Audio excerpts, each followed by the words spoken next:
Welcome to One Chemistry. This is Organic Chemistry series. Daily one question for you. Here you have ketone, one side alkyl, one side alkene. Basically, it's alpha, beta, and saturated ketone.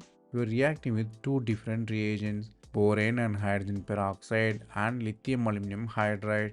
You should find what will be the final product.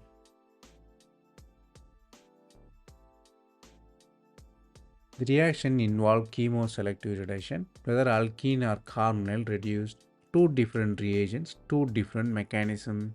Here boron is easy to understand because boron has empty p orbital. It's a Lewis acid, it can accept the electron, so it cannot attack the carbonyl. Why? Because carbonyl possesses positive charge, empty p orbital like positive charge, so repulsion is high. So only alkene can't reduce.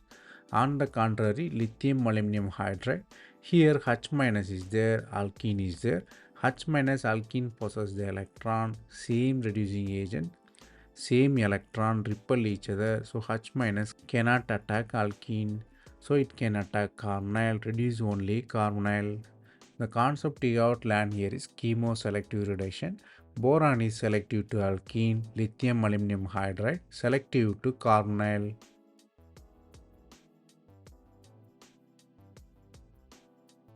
That's all from this video. Thanks for watching.